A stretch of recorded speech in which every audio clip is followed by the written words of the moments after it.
Hello everyone, my name is Kayla Johnston. Today we're going to discuss the topic Coke versus Pepsi. I'll point out why, in my opinion, Coke is clearly the winner. Facts are Coke started in 1886 and Pepsi came along 13 years later in 1903. By the time Pepsi came to be, Coke was already selling 1 million gallons a year. In 1923, Pepsi went belly up due to sugar rationing from World War I.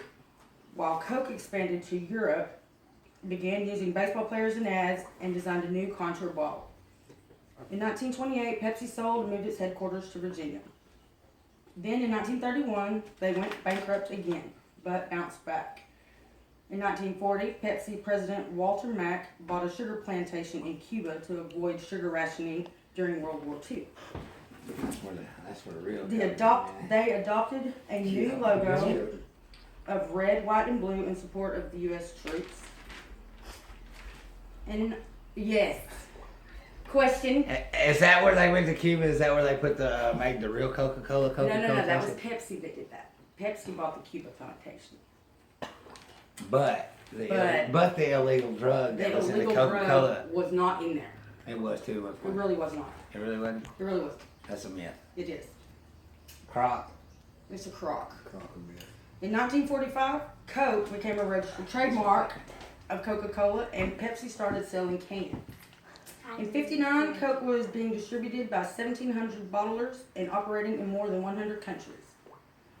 That same year, Pepsi made global headlines with Vice President Richard Nixon and Soviet Premier Khrushchev sipping Pepsi at the Pepsi kiosk in Moscow. I don't know his name really. I don't know how to say it.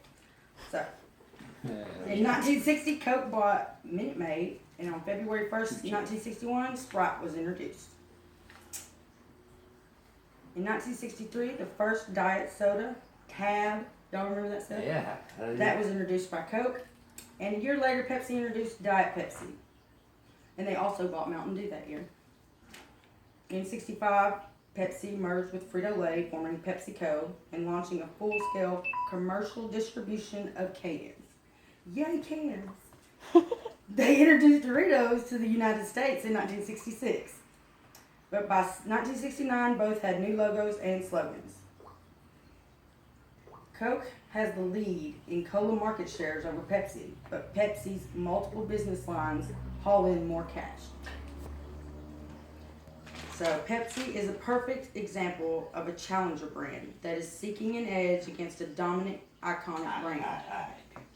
Reason being, despite decades of efforts, none of Pepsi's slogans or logos or celebrity endorsements have ever put them in first place. Yeah.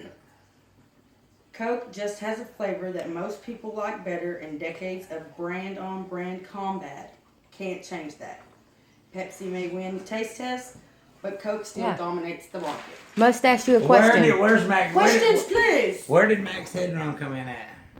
You remember? He was a celebrity endorsement. He was, He yeah, was a okay. celebrity Hey, endorsement. remember what I'm talking about, Max I Headroom? do. Oh yeah. I do. Alright. That was the Back to the Future shit with those weird sunglasses and stuff. And the Twitch, because he was a computer person. It's like, Somebody's knocking me. Hey, no, sit down. Oh, we're done? We're all done. Thanks so much for your time. Who is it?